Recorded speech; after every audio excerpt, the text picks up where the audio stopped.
2 నిమిషాల్లో ఈజీగా చేసుకునే పొంగలి ఈరోజు చూద్దాం. సింపుల్గా, ఈజీగా, టేస్టీగా ఎవరైనా తినొచ్చు. చాలా బాగుంటుంది.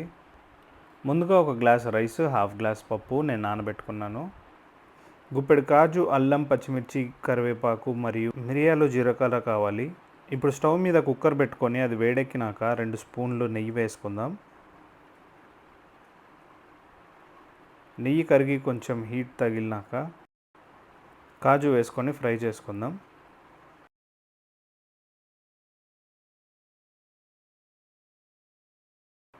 ఇది ఇలా కలుపుతూ ఎర్రగా వచ్చే వరకు ఫ్రై చేసుకోవాలి.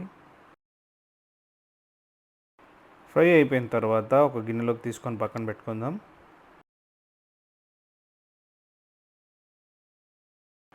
ఆ తర్వాత అదే కుక్కర్లో జీలకర్ర, ఆవాలు, మిరియాలు మరియు పచ్చిమిర్చి, అల్లం వెల్లుల్లి, కరివేపాకు వేసుకొని ఫ్రై చేసుకుందాం.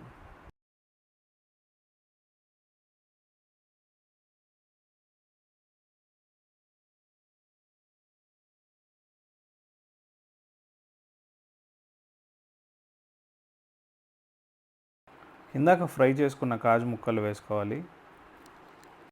ఆ తర్వాత హాఫ్ టీ స్పూన్ పసుపు వేసుకొని కలుపుకోండి. ఇప్పుడు మనం 1 అవర్ నానబెట్టుకున్న రైస్, పప్పు దీంట్లో వేసుకొని కలుపుకుందాం. కొద్దిగా అలా ఆయిల్లో ఫ్రై అయితే చాలు. కలుపుకొని వాటర్ వేసుకోవాలి. నేను ఒక గ్లాస్కి 3 గ్లాసుల లెక్కన వేసుకున్నా. మీరు కన్సిస్టెన్సీ బట్టి వేసుకోండి. ఇంకా టేస్ట్కి తగ్గట్టు ఉప్పు వేసుకోండి. ఇప్పుడు కుక్కర్ మూసేసి 5 లేదా 6 విజిల్స్ పెట్టుకోవాలి. మీరు ఎంత మెత్తగా కావాలంటే దాన్ని బట్టి విజిల్స్ పెట్టుకోండి. సో అప్పట్లోపు ఈ వీడియోకి ఒక లైక్ చేయండి. సబ్స్క్రైబ్ చేయకపోతే సబ్స్క్రైబ్ చేయండి.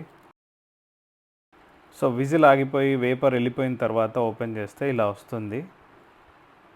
సో ఇది అండి pongal. It's ready to serve. Thank you for watching.